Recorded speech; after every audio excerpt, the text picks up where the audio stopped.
In recent years, sardines have been reaching the northern beaches in fewer and fewer numbers. As the ocean temperatures rise, the conditions will be less favorable for the shoals to approach the shallows. As the ocean changes, their behavior will also change. Further south, however, on the wild coast, there is still an abundance of activity like nowhere else on Earth.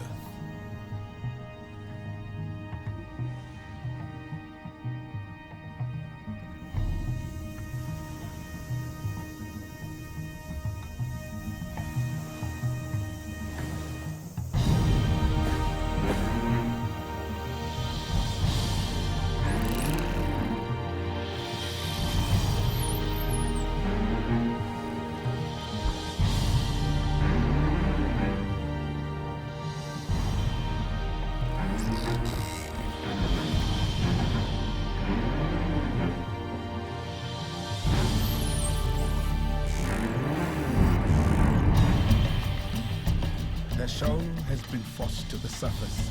It twists and turns and scutters, dazzling its attackers. The sea is alive with predators.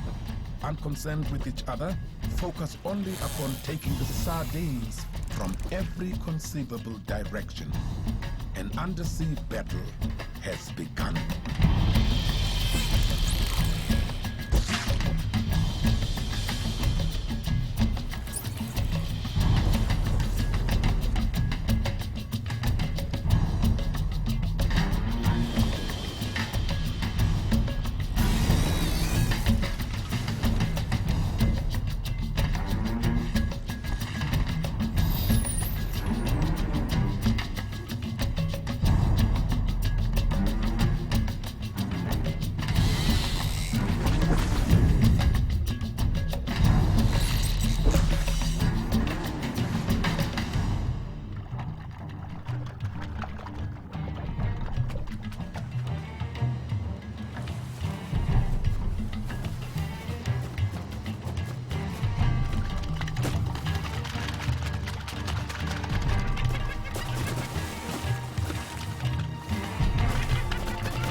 So how do we fit into the food chain?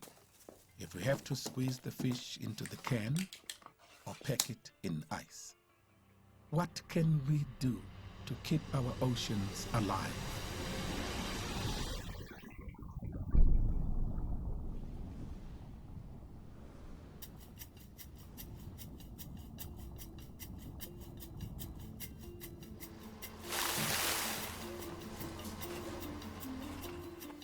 Can we control ourselves just enough to share the sea with other predators at the top of the food chain?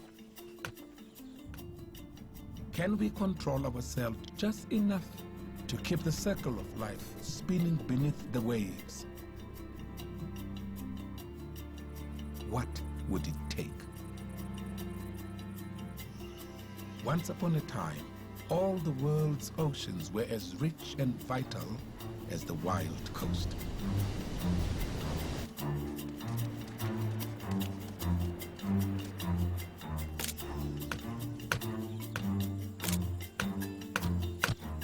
What would it take to bring the world's oceans back to life?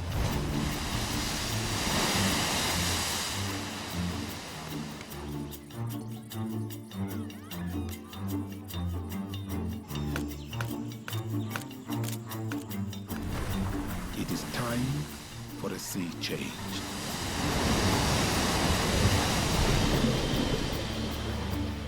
In the late 19th century, French scientist Marcel Hourbel first proposed the concept of marine reserves. He suggested that whole areas of the ocean, the fish hatcheries and nurseries, be protected. No one listened. Right now, over 12% of the world's land is protected, yet less than 1/100th of 1% of the ocean is a marine reserve. New Zealand and South Africa now lead the way, with South Africa committing to protecting 20% of its coastline. If the rest of the world were to follow, there would be hope for our ocean wilderness. Hope for the great shoals and for the predators.